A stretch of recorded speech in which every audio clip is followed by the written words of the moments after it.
The COVID-19 virus has taken the world in an instant.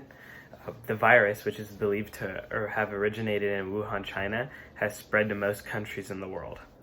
With this, governments around the world have issued a stay-at-home order.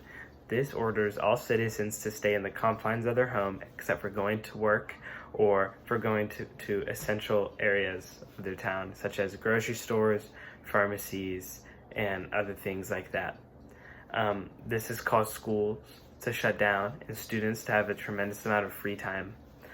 This virus seems to affect older people more with pre-existing health conditions. So because of this, young people believe they are invincible, that these stay-at-home orders do not necessarily impact them and they can do whatever they want, when in reality, they play a very large part in spreading the virus and how this virus is going to end up affecting our world. One reason why they need to stay at home and should not be out doing the things that they are doing, such as going to the parks or still hanging out with friends or partying, is that human contact is a driving force for the virus. The virus spreads very easily from person to person. It is a respiratory virus which spreads through droplets, such as when a person coughs or a person sneezes. The virus can live on surfaces for up to a few hours to even up to a few days. Not everyone feels symptoms when they contract the virus. So when someone comes into contact with the virus, it can take up to 14 days for them to start feeling symptoms. The average time is about 5 days. During this incubation period, the person is still very contagious, even if they feel perfectly good in health. So this is what we were seeing in a lot of young people, is that they are not having symptoms. So they continue to keep doing what they're doing, hang out with friends, giving handshakes, things like that, and they are spreading the virus. The amount of people infected grows exponentially, especially if an infected person is present in a larger group of people. So beach trips, concerts, parties, all the things that these young people are doing every weekend is a very large part of how this virus is spreading. The average number of people with coronavirus that they infect is 2. Compare that with the average flu. The average amount of people that someone with the flu infects is 1. When in a large group, like a concert or any gathering, an infected person can infect many more than the average due to the small spaces between each other, and that a sneeze can travel many feet from where the person is standing. We need to protect the people who this virus affects the most, the elderly.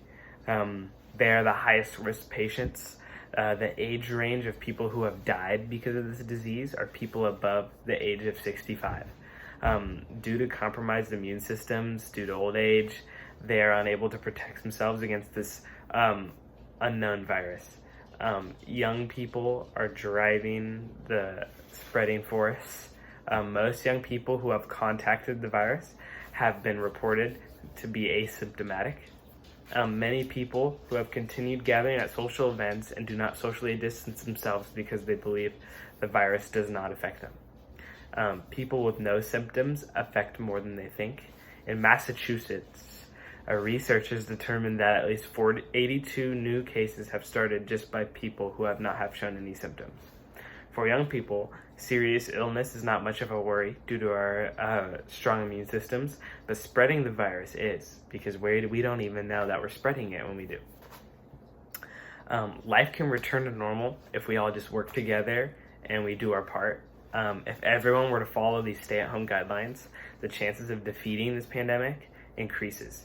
Non-essential trips into public definitely don't limit the spread of the virus. You need to limit the amount of time you're in public. Staying away from non-immediate family members and friends will protect the elderly and their family members and high-risk patients. Washing your hands repeatedly throughout the day will prevent the virus from being on your hands, spreading it through door handles, store items, because like I said before, the virus does live on surfaces for up to a few days.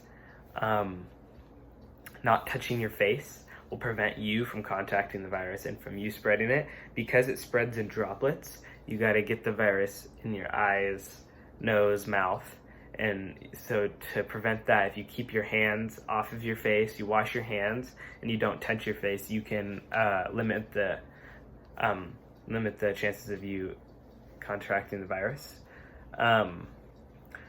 Hospitals and businesses will begin to rebuild. Hospitals are overflowing with new coronavirus patients.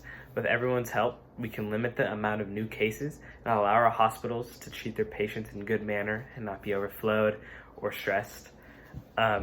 Businesses have shut down to prevent the spread of the virus. So if we can prevent the spread, life can return to normal and our businesses can reopen.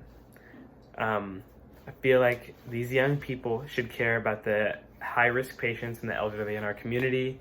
We must all come together, be socially distant to prevent the spread of the virus so we can protect the people who need the protection the most. Businesses and hospitals in your community are struggling. It is up to you to decide the fate of the people around you. Do the right thing and stay home, because by being apart in this pandemic, we are really being together. Thank you.